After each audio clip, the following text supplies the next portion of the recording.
Let's talk about Nigeria's fight against corruption, whether we're winning the battle, losing the war, or losing the battle in an effort to win the war, whatever the case is.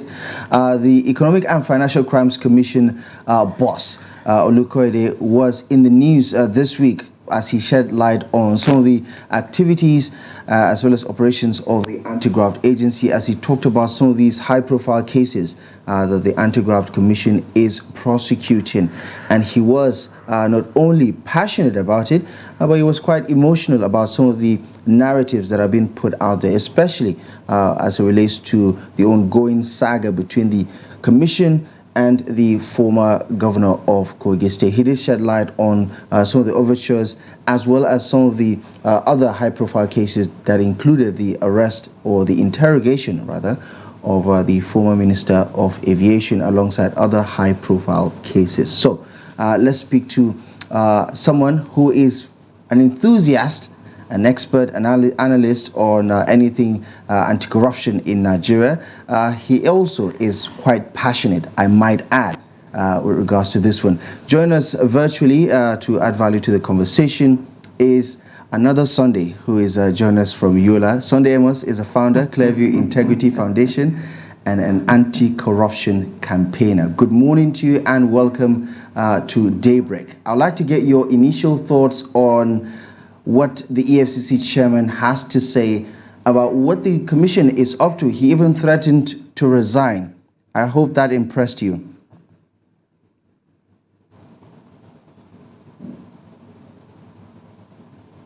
Good morning, Abdullah and you guys are looking very fine. I see in Nigeria. Nice to see you. Nice it's a pleasure to speak with you again. Thank you for inviting. Yeah.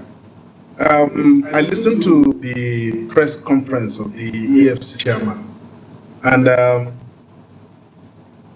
I appreciate the fact that he wants to explain to the public the activities. Are you with me? Yes, of course. Yes, where were you? Yeah, go ahead. Okay, so I appreciate the fact that he's trying to carry the public along to explain to the public what the commission is all about and so forth, and being passionate and threatening to resign and so on. But I want to say that I'm not impressed. I'm not impressed at all. I've had opportunity to say that,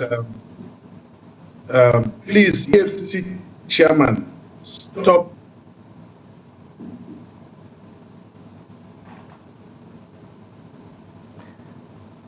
Yeah, it does appear. Yeah. Now is not the time for the connection to, misbehave. But okay.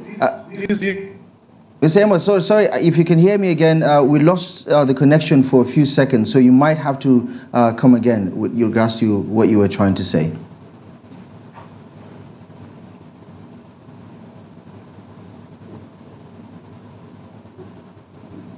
Hello, can you hear us? Okay, we're going to work on that connection. It's quite sad that sometimes with all the technologies that we do have, sometimes there are no guarantees that these conversations can happen smoothly as one would have hoped, despite every avenue that Nigerians take to spend their money. Sometimes it's a bit tricky. Sort of feels like a lot of effort is made to fortify the urban centers, but the further you move away from the center.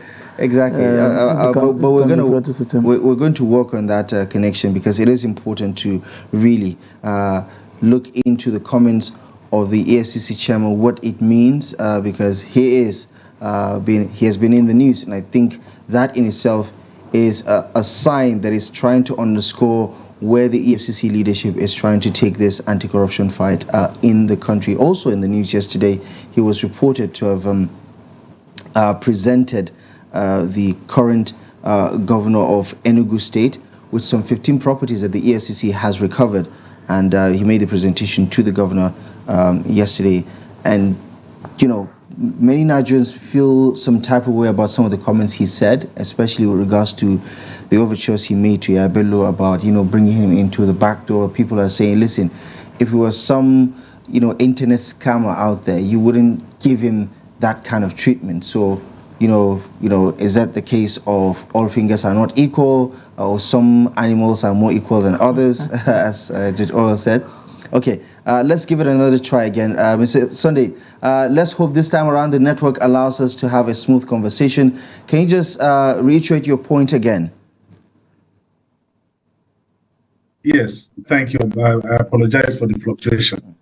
I was saying that I appreciate what the chairman is trying to do, but we need to get to a point where we stop talking and let's see action. It's not about getting public sympathy. Let the getting of public sympathy come from seeing us give us results. Seeing you give us results. Threatening to resign is not the issue. You have been put there to do a particular work. Do the work. Prosecute these people, send them to jail. Let us see the end result of the prosecutions. It is not about whipping up public sympathy for yourself. The words are too many. The words are too much. Let him stop press conferences. Let us be seeing news. Let journalists tell us what the EFCC is doing, not the EFCC chairman telling us what he is doing. So Abdullahi, I would desire if I would have opportunity to tell the EFCC chairman, please stop talking. Stop calling press conferences. Let us see the results of your work. All right. Those are my initial thoughts. To my namesake, slightly away from the press conferences and paying a bit of attention to the things we have seen. What do you make, basically, of some of these steps that they've taken, especially with some of these former governors? And I mean, you and I know that it's public knowledge, some of the things they did in the office, but that in itself, it's not a condemnation, as it were. But how would you evaluate the speed with which we are seeing some of these cases seeing the EFCC wanting to prosecute early on, shortly after most of them have left, because the case often would be that some of these cases are even pressured into the EFCC's bucket list by the media sometimes before they even get to take any action. It's a welcome development. It's a very welcome development. We all know that these governors are extremely good. We know we hear about their case, and it's a welcome development because the immunity is now stripped off as soon as they leave office. The moment they leave office, they should go straight to EFCC custody. That is what we ought to be. For I welcome every attempt to arrest the Ayabelo and any other former governor that have issues pending. The moment they leave office, they should go straight to EFCC custody, and then from EFCC custody to the courts, and let us see Bobrisky kind of alacrity in prosecuting cases so that those who have been found guilty will go to jail. So that is my start. It's in the right direction. It's just that, like I said, we should not be calling a media conference to be explaining what you want to do. The moment they leave office, invite them and then let the cases continue from there. Right. Mr. Sunday, we know the role the media plays, and we know the influence of narratives in shaping what people see, what people hear, and how people, form their opinions about some of these developments. And we've seen so many groups drag the EFCC, especially in relation to the saga with the former Kogi State governor, alluding to some sort of political witch hunt, some sort of vendetta that is trying to be settled using the EFCC as a hunting dog, so to say, for lack of a better expression.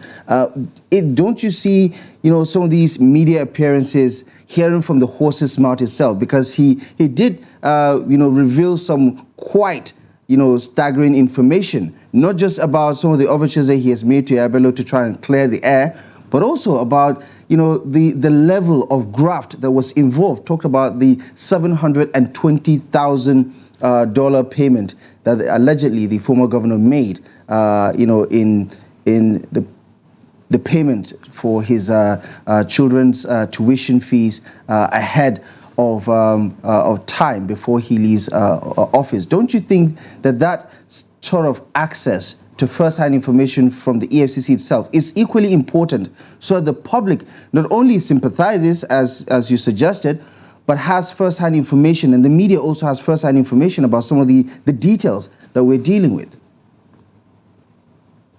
The EFCC, Abdullahi, is a professional organization. It deals with facts. Facts are stubborn things. It deals with law, black-eyed law written. And irrespective of what sentiment carried by the media, the truth of the matter is the EFCC should go buy books. If Yaya Bello is guilty of something, let EFCC buy the books, irrespective of whatever anybody says. The EFCC has no business reaching out to Yaya Bello privately to try and sort out anything. If Yaya Bello is guilty of something, he should face the music by the EFCC, just as simple as that. But by the time you give an impression, like you were alluding earlier on, that some animals are more equal than others, it gives impression that perhaps it's reaching to Yaya Bello for them to settle behind the scenes. It's the way that are going. You know that, like it is said, that corruption will always fight back, either through the media, or through the public, or through social media, or whatever it is. But irrespective of what the public says, EFCC knows her facts very well. Then she should go ahead, play her professional role. There's a Hausa adage. Now you are even seeing all over the media that Yaya Bello is getting sympathy from the public. Why? Because we hear that there is an existing order against Yaya Bello arrested, and it means the EFCC are acting against an existing order. I'm not a legal person, but there is a court order preventing EFCC from arresting Yaya Bello. What EFCC ought to have done is vacate that existing order before they do this Nollywood, they did in Yaya Bello's house, and so on and so forth. All right. But if you now decide to against the law, either to arrest a criminal or an alleged criminal, then the alleged criminal will now end up embarrassing you. Look at the withdrawal of the appeal, against Yaya Bello. So what I'm saying is, if you have an ironclad case against Yaya Bello, why are you embarrassing yourself going against court orders and so on? At the end of the day, Yaya Bello is even getting more sympathy from the EFCC. All right. And that's why you now have to press conference to try and explain yourself. What are we doing in this country? All right.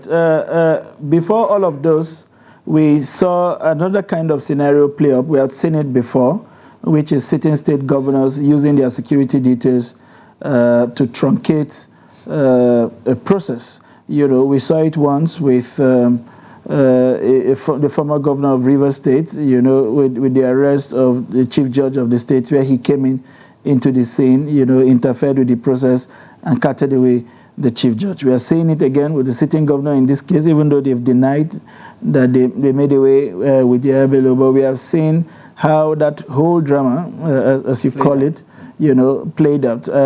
Just yesterday, Professor Sage, you know, was speaking to how that is an obstruction. That is how a governor uses his immunity to obstruct the course of justice. What are your impressions of some of this scenario, you know, and what can we do to check scenarios like this?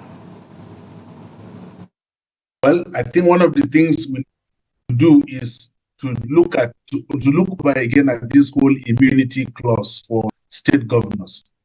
I think the blanket immunity granted to state governors is counterproductive and is unhelpful. We see in climes where systems work that even governors are not immune to certain prosecutions. We're seeing what is happening in the US and so on and so forth, that you can sue certain persons who are even in authority.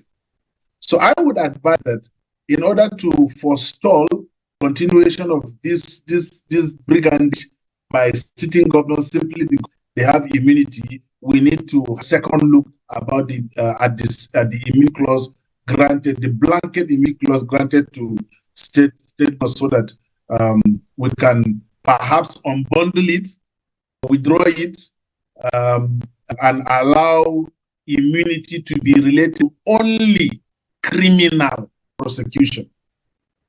That they are immune only criminal prosecution, but there are certain levels of violence that they should be liable for. That would be my comment. And that would be a good note for us to put a pin on this conversation, because we can never quite exhaustively, entirely capture the conversation of Nigeria's fight against graft. But as always, thank you for your very passionate analysis of the issues. I wish we had more time to discuss this, but of course, I get the feeling that we will have something to talk about in a few days' time. Thank you most kindly, as always, for making the time and for your insight on this issue. Thank you, Ablai, and your colleague. And as always, let's keep praying for Nigeria. I have confidence that Nigeria will better sooner than later. Thank you so much for that. Sunday Amos, the convener of Clearview Integrity Foundation and an anti-corruption campaigner.